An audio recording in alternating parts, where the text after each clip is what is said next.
ക്ലാസ്സിലെ എല്ലാ സ്റ്റുഡൻസിനും ക്ലാസ്സിലേക്ക് സ്വാഗതം. ഒരു പ്രാവശ്യം കൂടെ നമുക്ക് സൺഡേ സ്കൂളുമായിട്ട് ഒരുമിച്ച് കൂടാൻ ഒരവസരം കൂടെ ദൈവം തന്നല്ലോ. കഴിഞ്ഞ ദിവസങ്ങളിലെ ക്ലാസ്സുകളെല്ലാം നിങ്ങൾക്ക് അനുഗ്രഹമായിരുന്നെന്നും പലരുടെയും മറുപടിയിൽ നിന്ന് കാണാൻ കഴിഞ്ഞു. ഓക്കെ, ദൈവം അനുഗ്രഹിക്കട്ടെ. ഇന്ന് നമ്മൾ പഠിക്കുന്നത് ന്യായപ്രമാണ യുഗത്തെക്കുറിച്ചാണ്. നമുക്ക് പ്രാർത്ഥിക്കാം. വിശ്വസനായ ദൈവമേ, ഞങ്ങളുടെ സ്വർഗ്ഗ പിതാവേ, മനോഹരമായ സമയത്തിനായി വാഴ്ത്തുന്നു. സൺഡേ സ്കൂളിനായിട്ട് ഞങ്ങൾക്ക് ചേർന്ന് വരാൻ നല്ലൊരു ദിവസം കൂടെ തന്നല്ലോ. കഴിഞ്ഞ ക്ലാസ്സുകളിലെല്ലാം ഞങ്ങൾക്ക് തിരുവചനം പഠിക്കാനും കർത്താവ് പിന്നെയും സന്തോഷത്തോടെ ഞങ്ങൾക്ക് ഒരുമിച്ച് ചേരുവാൻ കൃപ തന്നല്ലോ. ഇന്ന് പകലും ദൈവത്തിന്റെ വചനം ഞങ്ങളുടെ ഹൃദയത്തിൽ സംഗ്രഹിക്കുവാൻ ദൈവത്തിന്റെ പരിശുദ്ധാത്മാവിന്റെ സഹായത്തിനായി അപേക്ഷിക്കുന്നു. പ്രാർത്ഥന കേട്ടതിനായി സ്തോത്രം. യേശുവിൻ നാമത്തിൽ ഞങ്ങൾ പ്രാർത്ഥിക്കുന്നു. കൃപയോടെ കേൾക്കണമേ സ്വർഗീയ പിതാവേ. ആമേൻ. കർത്താവ് നമ്മെ അനുഗ്രഹിക്കട്ടെ. സന്തോഷത്തോടെ നമുക്ക് ഇന്നും ക്ലാസ്സിലേക്ക് പ്രവേശിക്കാം. നാം യുഗങ്ങളെ കുറിച്ചാണ് പഠിച്ചുകൊണ്ടിരുന്നത്. എല്ലാവർക്കും ഓർമ്മയുണ്ടല്ലോ ഏതൊക്കെയാണ് യുഗങ്ങൾ നമുക്കറിയാം, അല്ലേ? ദൈവമനുഷ്യനെ സൃഷ്ടിച്ചതിന് ശേഷമുള്ള ആദ്യ നിഷ്പാപയുഗം, അതിനുശേഷം മനസാക്ഷി യുഗം, അതിനുശേഷം മാനുഷിക ഭരണയുഗം, അതിനുശേഷം വാഗ്ദത്ത യുഗം. അതുവരെ നമ്മൾ പഠിച്ചു വെച്ചിരിക്കുക. ഇനി അടുത്ത യുഗം എന്ന് പറയുന്നത് ന്യായപ്രമാണ യുഗമാണ്. അത് കേൾക്കുമ്പോൾ തന്നെ നമുക്കറിയാം ന്യായപ്രമാണം ബൈബിളിലെ പ്രഥമ പുസ്തകങ്ങളൊക്കെ ന്യായപ്രമാണ പുസ്തകങ്ങളിൽ അടങ്ങിയിരിക്കുന്നതാണെന്ന് എന്ന് നമുക്കറിയാം. എന്തിനാണ് നമ്മളിത് പഠിക്കുന്നത്, അല്ലെ? ഇസ്രയേലിന് നൽകപ്പെട്ട ന്യായപ്രമാണം ജനത്തിന്റെ പാപത്തിൽ നിന്നും ശിക്ഷാവിധിയിൽ നിന്നൊന്നും അതിനെ രക്ഷിക്കാൻ പര്യാപ്തമായിരുന്നില്ല. പിന്നെ നമ്മളെ രക്ഷിക്കുന്നതിന് നമ്മുടെ വാഴ്ത്തപ്പെട്ട കർത്താവിലൂടെയുള്ള രക്ഷയല്ലാതെ മറ്റൊന്നുമില്ല എന്ന് പഠിക്കാൻ വേണ്ടിയിട്ടാണ് നമ്മൾ ഇതായിരിക്കുന്നത്. ഇന്ന് ഇതിന്റെ പാഠഭാഗം നമ്മൾ പുറപ്പാട് പുസ്തകം 19-ാം അധ്യായം അതിന്റെ 5 മുതൽ 24-ാം അധ്യായം അതിന്റെ 18-ാമത്തെ വാക്യം വരെയുള്ള ആ വാക്യങ്ങളാണ് നമ്മൾ ഇന്ന് ഇതിന് ആധാരമായിട്ട് നമ്മൾ എടുത്തിരിക്കുന്നത്. ഒരു മനപ്പാഠവാക്യമുണ്ട്. അത് റോമാലേഖനം 3-ാം അധ്യായം അതിന്റെ 20-ാമത്തെ വാക്യമാണ്. അവിടെ എഴുതിയിരിക്കുന്നത് എന്താ? അതുകൊണ്ട് ന്യായപ്രമാണത്തിന്റെ പ്രവൃത്തികളാൽ ഒരു ജഡവും അവന്റെ സന്നിധിയിൽ നീതീകരിക്കപ്പെടുകയില്ല. ന്യായപ്രമാണത്താൽ പാപത്തിന്റെ പരിജ്ഞാനമത്രേ വരുന്നത്. ന്യായപ്രമാണം ലഭിച്ചുവെങ്കിലും മനുഷ്യന് പാപത്തിന്റെ പരിഹാരം അതാകുന്നില്ല. ഓരോരോ ലംഘനത്തിനും അനുസരണക്കേടിന് ന്യായമായത് ലഭിച്ചുവെങ്കിൽ എന്നാണ് ഇബ്രായ ലേഖനം നമ്മൾ വായിക്കുന്നത്. അപ്പോ പാപത്തിന്റെ പരിജ്ഞാനം ലഭിക്കുക. തെറ്റ് ചെയ്താൽ, പാപം ചെയ്താൽ അതിന് ഇന്നതാണ് ശിക്ഷ എന്ന് പഠിക്കുന്നതിന് വേണ്ടിയാണ് ഈ പാഠഭാഗം ഇതിൽ ഉൾപ്പെടുത്തിയിരിക്കുന്നത് എന്ന് നമ്മൾ മനസ്സിലാക്കണം. അതായത് നിഷ്പാപ യുഗത്തിന് ശേഷം നൽകപ്പെട്ട ഒരു യുഗങ്ങളെയും ദൈവം കൊടുത്ത പ്രമാണം മനുഷ്യന് അംഗീകരിക്കാൻ കഴിഞ്ഞില്ല, അത് അനുസരിപ്പാൻ കഴിഞ്ഞില്ല. തന്മൂലം അതിന്റെ ശിക്ഷാവിധി അവരനുഭവിക്കേണ്ടി വന്നു, അതിന്റെ തിക്തനുഭവങ്ങൾ അനുഭവിക്കേണ്ടി വന്നു. അതൊന്നും അവരെ രക്ഷിക്കാൻ കഴിഞ്ഞില്ല. ഓരോ യുഗങ്ങളിലും ദൈവം ഒരു പ്രമാണം കൊടുക്കുന്നു. ആ പ്രമാണത്തിൽ അവർ നിൽക്കാൻ കഴിയാൻ അതിനെ തെറ്റിക്കുന്നു. ആ പ്രമാണത്തിൽ മനുഷ്യൻ നിൽക്കാതെ അതിനെ തെറ്റിക്കുമ്പോൾ ദൈവം ശിക്ഷ അയക്കുന്നു. ശിക്ഷ വരുമ്പോൾ അവർ ദൈവത്തിലേക്ക് തിരിയുന്നു. അടുത്ത പ്രമാണം ദൈവം കൊടുക്കുന്നു. ഇങ്ങനെയാണ് തുടർമാനമായിട്ട് നമുക്ക് ദൈവത്തിന്റെ വചനത്തിലൂടെ നമുക്ക് കാണാൻ കഴിയുന്നത്. ഇവിടെയും ആദ്യത്തെ പരീക്ഷണം നമുക്ക് കാണാൻ കഴിയുന്നത് നമ്മൾ വായിച്ചു. ഇസ്രായേലിനെ അടിമത്തത്തിലായിരുന്ന ജനത്തെ മോശയിലൂടെ ദൈവം വിടുവിച്ചു കൊണ്ടുവരുമ്പോൾ നമുക്കറിയാം ദൈവം പ്രമാണങ്ങളും ആ ദൈവം തിരഞ്ഞെടുത്ത ഇസ്രായേലിന് ദൈവം പ്രമാണങ്ങൾ കൊടുക്കുകയാണ്. അതവർ അനുസരിച്ച് ജീവിക്കുമോ എന്ന് അറിയാൻ വേണ്ടി ഒരു പരീക്ഷണ കാലഘട്ടം ദൈവം അവർക്ക് കൊടുക്കുകയാണ്. ഇതാണ് നമ്മൾ പഠിക്കുന്നത്. നമുക്കറിയാം എന്നാ ന്യായപ്രമാണം നൽകപ്പെട്ടത്. ഇസ്രായേൽ മക്കൾ പുറപ്പെട്ടു വന്നു, ചെങ്കടൽ കടന്ന് അവർ മരുഭൂമിയിൽ പ്രവേശിച്ചു. നമുക്കറിയാം സീനായി മലയിൽ വെച്ചാണ് ദൈവം അവർക്ക് ന്യായപ്രമാണം കൊടുക്കുന്നത്. അവരുടെ നടത്തിപ്പുകാരനായ മോശയെ ദൈവം വിളിച്ച് സീനായി മലമുകളിൽ ദൈവം ഇറങ്ങി വന്ന് മോശയുമായിട്ട് കാര്യങ്ങളെല്ലാം പറയുകയാണ്. പ്രമാണങ്ങൾ എഴുതി പലകകളിൽ കൊടുക്കുകയാണ്. ഏതാണ്ട് 40 രാവും 40 പകലും മോശെ ദൈവത്തോടു കൂടെ അവിടെ ആയിരുന്നു. അവിടെ എല്ലാം പ്രധാനപ്പെട്ട ഉദ്ദേശം അതായിരുന്നു. അവർ ഇവിടെ നമുക്ക് കാണാൻ കഴിയും എന്തിനാണ് കൊടുത്തത് ഈ പ്രമാണം എന്താ നമ്മൾ മനസ്സിലാക്കേണ്ടത്. പുറപ്പെട്ടു പോന്നെങ്കിലും ഇവരെന്ത് ചെയ്തു? ദൈവത്തിന്റെ സംരക്ഷണം ഭയങ്കരമായിരുന്നല്ലേ. മന്ന കൊടുക്കുന്നു. പിന്നെ അവരുടെ യാത്രയിൽ ഉടനീളം മേഘസ്തംഭം അവർക്ക് തണലായിട്ട് അവർക്ക് മുകളിൽ, രാത്രിയിൽ അഗ്നിസ്തംഭം അവരോടുകൂടെ, ഇരുട്ടിന്റെ ഒരു അനുഭവം പോലും ഇല്ലാതെ വളരെ സംരക്ഷണത്തോടെ ദൈവം അവരെ നടത്തി. പിന്നെ മന്ന ദൈവം അവർക്ക് കൊടുത്തു. അങ്ങനെ ഏറ്റവും സന്തോഷകരമായ സുരക്ഷിതവും സുഭിക്ഷവുമായ ഒരു സാഹചര്യത്തിലാണ് അവര് നടന്നത്. എങ്കിലും അവരെന്ത് ചെയ്തു? അവര് കൃപയുടെ തണലിലാണെങ്കിലും അവരവിടെയും ദൈവത്തോട് പിറുപിറുക്കുകയും പിന്നെന്താ പാപം ചെയ്യുകയും ദൈവത്തെ കോപിപ്പിക്കുകയും എല്ലാം ചെയ്യുന്നൊരു അവസ്ഥ വന്നപ്പോ, അങ്ങനെ ദൈവത്തോട് പാപം ചെയ്താൽ അതിന് ശിക്ഷയുണ്ടാകും, ഇന്നതിന് ശിക്ഷ എന്നവരെ ബോധ്യപ്പെടുത്താൻ വേണ്ടിയിട്ടാണ് ദൈവം പ്രമാണം കൊടുക്കുന്നത്. സീനായിനുള്ളിൽ ദൈവം തന്റെ പ്രഭാവത്തോടും വലിയ തേജസ്സും കൂടെ ദൈവം ഇറങ്ങി വന്നു അല്ലേ. ഒരു മൃഗമെങ്കിലും പർവ്വതം തൊട്ടാൽ അതിനെ എറിഞ്ഞ് കൊല്ലണം എന്നും, ഒരു വേലി കെട്ടി ജനം അകലെ ആ പർവ്വതത്തെ തൊടാതെ അവരകന്നു നിന്നു എന്നാണ് വായിക്കുന്നത്. വലിയ കാഹളധ്വനിയും വലിയ കൂരിരുട്ടും തീച്ചുവാലുകളും മേഘസ്ഫോടനം പോലുള്ള ശബ്ദത്തോടും കാഹളത്തോടും കൂടെ ദൈവം സീനായിൽ ഇറങ്ങി വന്നു. ജനമെല്ലാം ഭയന്ന് വിറച്ചുപോയി. എന്തിനാണ് ദൈവം അങ്ങനെ പ്രത്യക്ഷനായെന്ന് ചോദിച്ചാൽ, അവർ ദൈവത്തെ ഭയപ്പെടണം, ദൈവത്തെ ഭയന്ന് പാപം ചെയ്യാതെ ജീവിക്കണം, ദൈവത്തിന്റെ സംരക്ഷണത്തിലാണ്, ദൈവമാണ് അവരെ കൊണ്ടുവരുന്നത്, ഇതവരെ ബോധ്യപ്പെടുത്തണം എന്ന് പറഞ്ഞ് ദൈവം പ്രമാണങ്ങൾ കൊടുത്ത്, ഏതാണ്ട് 3 പ്രമാണങ്ങളായിട്ട് കൊടുത്തതായിട്ട് നമുക്ക് കാണാൻ കഴിയുന്നത്. അതിൽ ഒന്നാമത്തെ ഘടകം എന്ന് പറയുന്നത് കൽപ്പനകൾ, അതാ കമാൻഡ്മെന്റ്സ് ദൈവം കൊടുത്തു. 10 കൽപ്പനകളിൽ അതിൽ 4 കൽപ്പനകൾ ദൈവവും മനുഷ്യനുമായിട്ടുള്ള ഉടമ്പടി, അതായത് മനുഷ്യൻ ദൈവത്തോട് അനുവർത്തിക്കേണ്ട കാര്യങ്ങൾ. ഞാനല്ലാതെ അന്യദൈവങ്ങൾക്ക് ഉണ്ടാകരുത്, ആകാശത്തിന് കീഴിലോ ഭൂമിയിൽ വെള്ളത്തിലോ ഒന്നിന് യാതൊരു സ്വരൂപം ഉണ്ടാകരുത്. ഇങ്ങനെ ദൈവവുമായിട്ട് ബന്ധപ്പെട്ട് ശബത്ത് നാളിനെ ശുദ്ധീകരിക്കാൻ ഓർക്ക. ഇങ്ങനെ 4 പ്രമാണങ്ങൾ ദൈവമായിട്ടുള്ളതും അതിനുശേഷമുള്ള 6 പ്രമാണങ്ങൾ മനുഷ്യൻ അന്യോന്യം നിർവഹിക്കേണ്ടതായ ധാർമ്മിക പ്രമാണമായിട്ടും ദൈവം കൊടുത്തു. അതൊക്കെ നമ്മൾ നേരത്തെ പഠിച്ചിട്ടുള്ളതാണ്, അതുകൊണ്ടാണ് ഞാൻ ആവർത്തിക്കാത്തത്. അങ്ങനെ ഈ 10 കൽപ്പനകളും രണ്ടാമത് വിധികൾ അഥവാ ജഡ്ജ്മെന്റ്, സാമൂഹിക ജീവിതത്തിൽ മനുഷ്യൻ എങ്ങനെ അവർ നിവർത്തിക്കണം, നിയമം എങ്ങനെ അനുസരിക്കണം, ഭരണത്തിന് എങ്ങനെ കീഴ്പ്പെടണം, സമൂഹ വ്യവസ്ഥിതിക്ക് ഒത്തവണ്ണം നമ്മൾ എങ്ങനെ ജീവിക്കണം. നമ്മൾ എപ്പോഴും ഓർക്കണം, നമ്മൾ സമൂഹത്തിൽ ജീവിക്കുന്നവരായതുകൊണ്ട് ഗവൺമെന്റിനോടും അതാത് കാലഘട്ടത്തിൽ വരുന്ന നിയമങ്ങളോടും നമ്മൾ വിധേയപ്പെട്ട് മാത്രമേ ജീവിക്കാൻ പറ്റത്തുള്ളൂ. കൊറോണ കാലഘട്ടത്തിൽ ആലയങ്ങൾ അടയ്ക്കപ്പെട്ടു, നമ്മൾ വീട്ടിലിരുന്ന് സൂം ആരാധനകളൊക്കെ ദൈവത്തെ ആരാധിച്ചു. നിയമമാണ്, കാരണം അത് നമ്മുടെ സംരക്ഷണത്തിന് വേണ്ടി ആയതുകൊണ്ട് നമ്മളത് അംഗീകരിച്ചു, അനുസരിച്ച്. ഇതുപോലെ ദൈവം ജനത്തിന്റെ സംരക്ഷണത്തിന് വേണ്ടിയുള്ള നിയമങ്ങൾ മനുഷ്യൻ അനുസരിക്കണം എന്ന് പറഞ്ഞു. മൂന്നാമത് ആരാധന സംബന്ധിച്ചുള്ളതായ വിഷയങ്ങൾ. മനുഷ്യൻ ആരാധിക്കണം, ദൈവം അതിനാണ് അവരെ വിളിച്ച് വേർതിരിച്ച് ഓർഡിനൻസ് അഥവാ ചട്ടങ്ങൾ എന്ന് പറയും. ആത്മീയ ആരാധനാക്രമങ്ങൾ, ആരാധനാലയം പണിയ, അതിനകത്തുള്ളതായ സംവിധാനങ്ങൾ, ആരാധനാക്രമങ്ങൾ, ഇതിനെക്കുറിച്ചുള്ള നിർദ്ദേശങ്ങൾ അടങ്ങിയതാണ്. അപ്പോൾ ഏതൊക്കെയാണ് കൽപ്പനകൾ? ഒന്ന് കമാൻഡ്മെന്റ്സ് അഥവാ കൽപ്പനകൾ, 10 കൽപ്പനകളിലടങ്ങിയ സാമൂഹിക ദൈവമായിട്ടുള്ളത് സാമൂഹികമായിട്ട് പ്രമാണം. രണ്ടാമത് ജഡ്ജ്മെന്റ്, സാമൂഹികത്തിൽ നാം ജീവിക്കുമ്പോൾ അനുവർത്തിക്കേണ്ടതായ മാന്യമായ ഇടപെടലുകൾ, കർത്തവ്യങ്ങൾ. 3 ദൈവമായിട്ടുള്ള ആരാധന സംബന്ധമായിട്ടുള്ള വിഷയങ്ങൾ. അപ്പോൾ ഇതിനെല്ലാം ക്രോഡീകരിച്ചാണ് ദൈവർക്ക് നിയമം കൊടുത്തത്.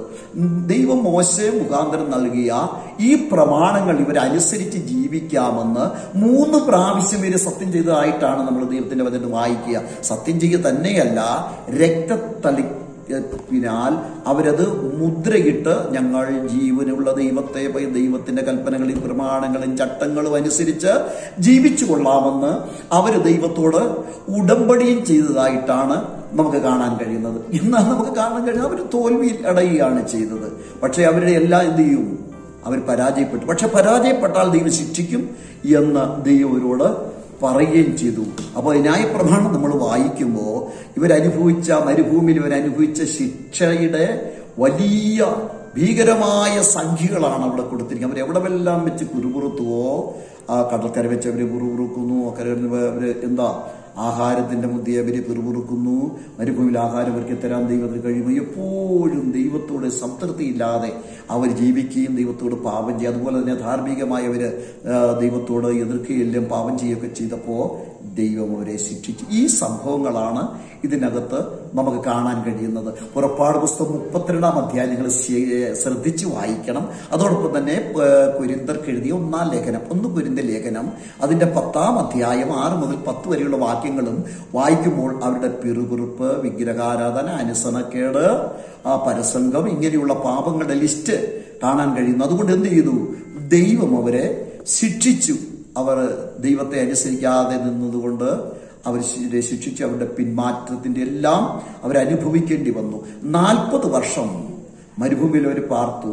മിസ്രയീമിൽ നിന്ന് പുറപ്പെട്ടതിൽ 20 വയസ്സിന് മുകളിലുള്ള ഒരൊറ്റ വ്യക്തി പോലും, യോശുവയും കാലേബും ഒഴികെ, വാഗ്ദത്തദേശത്ത് പ്രവേശിച്ചില്ല. ബാക്കി ജനം മുഴുവൻ മരുഭൂമിയിൽ വെച്ച് അവർ ജനിച്ച പുതിയ തലമുറയാണ് അവര് വാഗ്ദത്തദേശത്ത് എത്താനിടയായിത്തീർന്ന്. എത്താതെ കാര്യം ദൈവത്തിന് എത്തിക്കാൻ കഴിയാഞ്ഞിട്ടല്ല, അവരവിടെ പിന്മാറ്റത്തിലും പിറുപിറുപ്പിലും ദൈവത്തോട് പാപം ചെയ്തവര് ദൈവത്തിന്റെ ശിക്ഷ ഏറ്റുവാങ്ങിയത് കൊണ്ട് മാത്രമാണ്.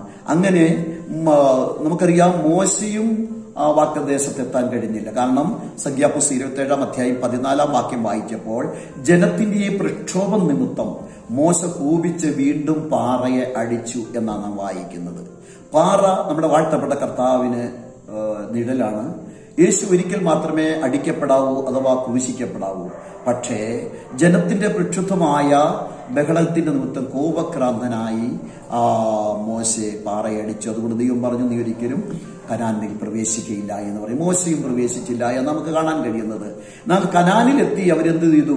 ദൈവത്തോടുള്ള നിയമം പുതുക്കി. യോശുവയുടെ പുസ്തകം 24-ാം അധ്യായം 16-18 വാക്യം വായിക്കുമ്പോൾ മോശയോട് അവരെ സത്യം ചെയ്തു പറഞ്ഞു, ഞങ്ങളുടെ പിതാക്കന്മാര് ഞങ്ങൾ വിട്ടു മാറുകയില്ല. മോശ പറഞ്ഞു, ഈ ജനം പിന്മാറിപ്പോവുകയും ദൈവത്തിൽ നിന്ന് അകന്നൊക്കെ പോകുന്ന കണ്ടപ്പോ എന്ത് ചെയ്തു? നമ്മളവിടെ വായിക്കുന്നുണ്ട്, ഞാനും എന്റെ കുടുംബവും നിങ്ങൾക്ക് ഇഷ്ടമുള്ള ദൈവത്തെ ആരാധിച്ചു കൊള്ളുക, ഞാനും എന്റെ കുടുംബവും ഞങ്ങളെ യഹോവയെ സേവിക്കുമെന്ന് പറഞ്ഞു. അന്നേരം അവരെന്ത് ചെയ്തു? അവരുടെ യോശുവയുടെ മുമ്പാകെ അവര് കരഞ്ഞു.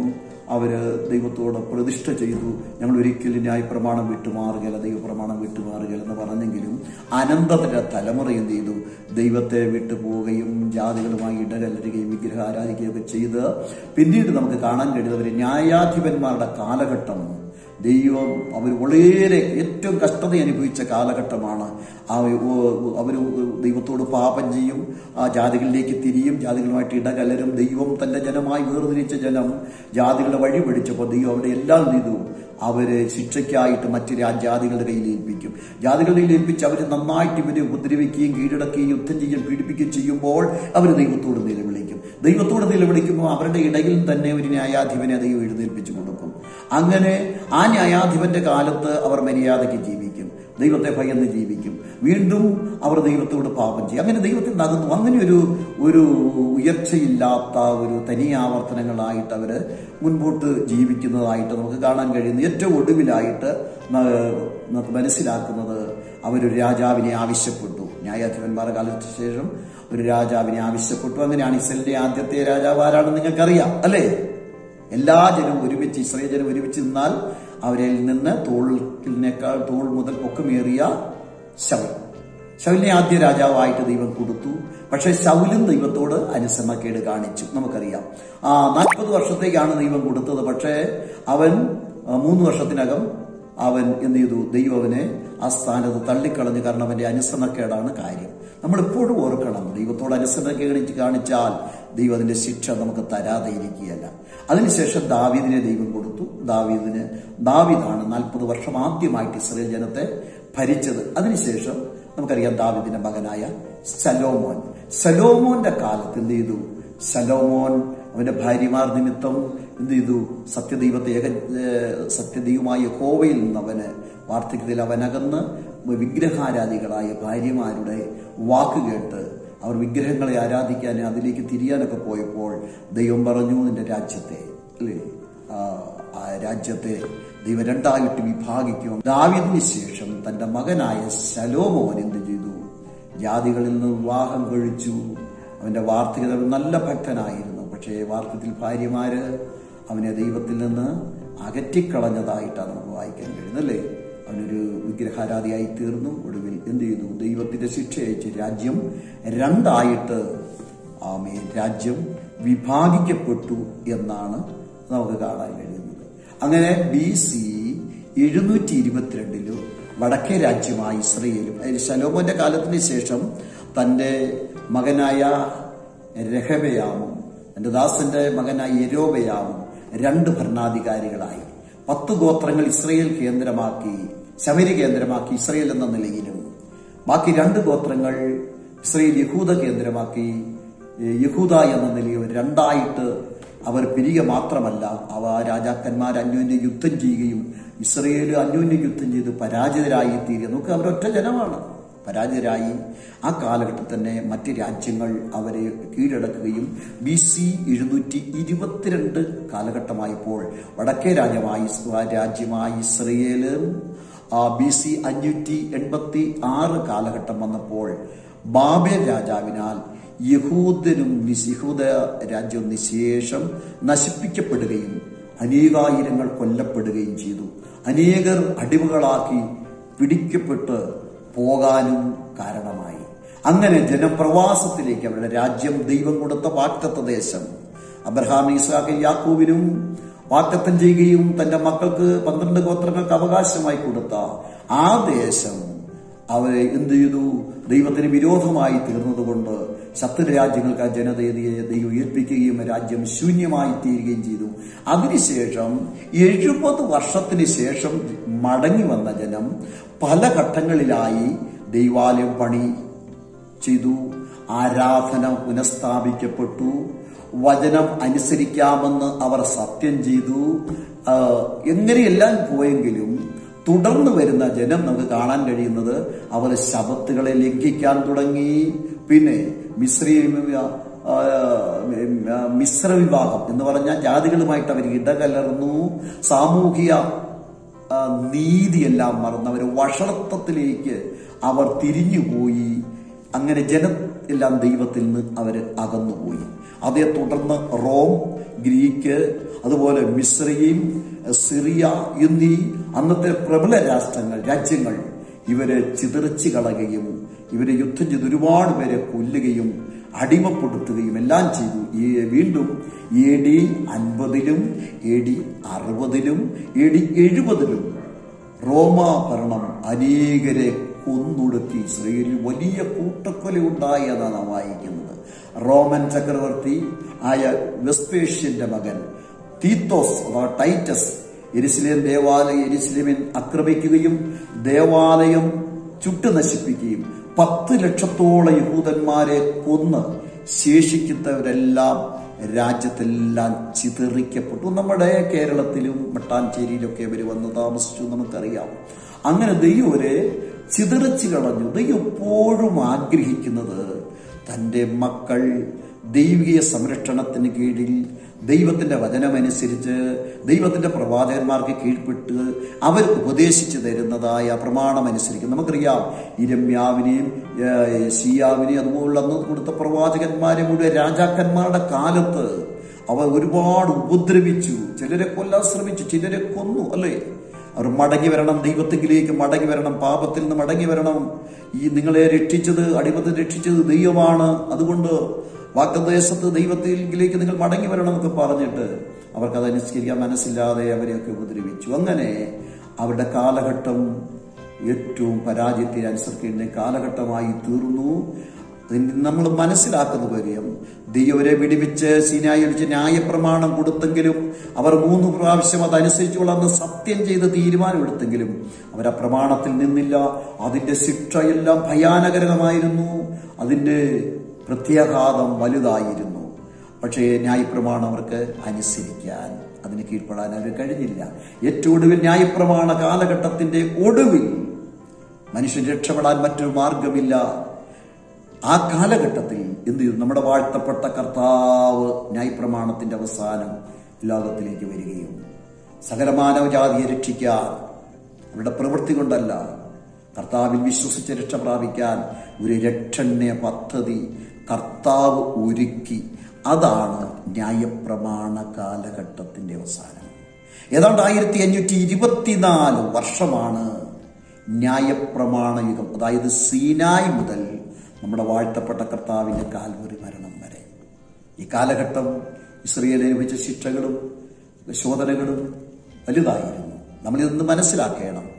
നാം ദൈവത്തിന്റെ വചനം അനുസരിച്ച് ദൈവത്തെ ഭയപ്പെട്ട് സമൂഹത്തിലും ദൈവവചനത്തിന് പ്രകാരവും നമ്മൾ മാന്യമായും ദൈവഹിതപ്രകാരം നമ്മൾ ജീവിച്ചാൽ ദൈവികമായ അനുഗ്രഹങ്ങൾ നമുക്കുണ്ടാകും. നമുക്ക് പ്രാർത്ഥിക്കാം. കരുണയുള്ള ഞങ്ങളുടെ ദൈവമേ, സ്വർഗ്ഗപിതാവേ, ഞങ്ങൾ പഠിച്ച വചനത്തിനായി സ്തോത്രം. കർത്താവ് ഇസ്രായേലിന്റെ പ്രമാണങ്ങൾ കൊടുത്തിട്ടും അവരത് അനുസരിക്കാതെ പോയതുകൊണ്ട് നീ അവരെ ശിക്ഷിക്കുകയും വലിയ പ്രതിസന്ധി അവരനുഭവിക്കുകയും ചെയ്തു.